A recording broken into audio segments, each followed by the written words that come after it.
আপনি সাংবাদিকদের কেন ধাক্কা দিলেন? আপনি আমাকে কেন আমাকে চিনেন? আপনাকে আমি ধাক্কা দেই না। আমার ক্যামেরা সব আছে। দর্শক, জাতীয় প্রেস ক্লাবের সামনে একজন পুলিশ সদস্য এক রিকশা চালককে লাথি দেয়াতে ক্ষিপ্ত হয়ে সাংবাদিকরা তাকে জিজ্ঞাসাবাদ করেন যে কেন তাকে মারা হলো। এই ঘটনায় কিন্তু পুলিশ সদস্য উত্তেজিত হয়ে সাংবাদিকদেরকে উপর চড়াও হয় এবং সাংবাদিকদের সাথে খুব খারাপ আচরণ করার এক পর্যায়ে একজন সাংবাদিককে ধাক্কা মারেন। সেই ধাক্কা মারারকে কেন্দ্র করেই এখানে সাংবাদিকরা তাকে ধাওয়া দেয়, কিন্তু তিনি প্রেস ক্লাবের সামনে থেকে ধাওয়া দিলে তিনি কিন্তু অন্যান্য যে পুলিশ সদস্যরা একসাথে ডিউটি করতেছে সেই গ্রুপের মধ্যে যে ঢুকে পড়েন। এখানে এই পুলিশ সদস্যর আচরণে ক্ষিপ্ত সাংবাদিকরা তারা কিন্তু এই পুলিশ সদস্যের বিচার দাবি করছেন। কেন তার এই আচরণ? দর্শক, এই মুহূর্তে গণমাধ্যম 24 ফেসবুক পেজ থেকে এবং ইউটিউব চ্যানেল থেকে যারা দেখছেন অবশ্যই পেজটি ফলো করে দিবেন এবং চ্যানেলটি সাবস্ক্রাইব করে সাথে সাথে আমাদের সঙ্গে যুক্ত থাকবেন যেন আমাদের নিত্য নতুন আপডেটগুলো আপনারা পেতে পারেন। দর্শক, এখন এই মুহূর্তে আমরা জাতীয় প্রেস ক্লাবের সামনে থেকে সরাসরি দেখানোর চেষ্টা করছি যে একজন সাংবাদিক পুলিশের সাথে, একজন পুলিশ সদস্য সাংবাদিকদের সাথে যে বিক্ষুব্ধ আচরণ দেখিয়েছেন বা আচরণ করেছেন, সেই ধারাবাহিকতায় কিন্তু এখানে একটা উত্তেজিত পরিবেশ বিরাজ করছে। দর্শক, দেখতে থাকুন সেই দৃশ্য।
আপনাদের ফোন করতে আছে ভিডিও করে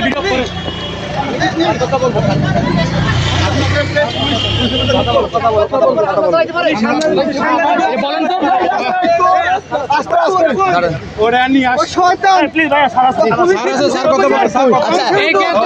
আচ্ছা আমরা বলতেছি আমি বলতেছি ভাই শোনেন। বিষয়টা হচ্ছে একজন লোক সাতক্ষীরা থেকে এসেছে, আপনি আমার কথাটা শোনেন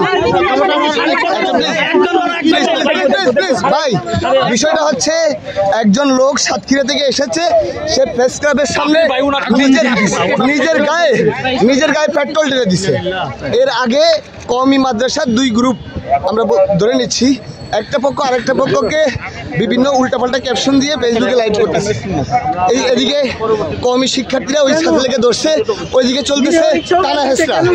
আরেকদিকে হঠাৎ যখন এই লোকটা সাতক্ষীরা থেকে এসে গায়ে পেট্রোল ঢেলে দিলে, তাকে জিজ্ঞেস করা হলো যে কি কারণে আপনি গায়ে আগুন দিলেন, তখন তিনি বললেন যে আমার অনেক দেনা হয়ে গেছি, আমি এই দেনা থেকে বাঁচতে আমি গায়ে আগুন লাগাই দিতে যাচ্ছি। এর ভিতরে এই ভদ্রলোক সহ সবাই এখানে দাঁড়ানো সাংবাদিকরা ওই লোকের সাক্ষাৎকার নিচ্ছে। আপনার এই পুলিশ সদস্য এসআই কি জানি নাম, ফয়সাল, এসআই ফয়সাল, তিনি এমন ভাবে উত্তেজিত হয়েছে, ওই যার সবার মোবাইলে যার যার ক্যামেরা আছে দেখলে আপনি একজন ঊর্ধ্বতন কর্মকর্তা হিসেবে আপনি দেখবেন যে তার এই আচরণটা কতটুকু যুক্তিসঙ্গত, এবং একজন সাংবাদিককে সে ধাক্কা পর্যন্ত মেরেছে।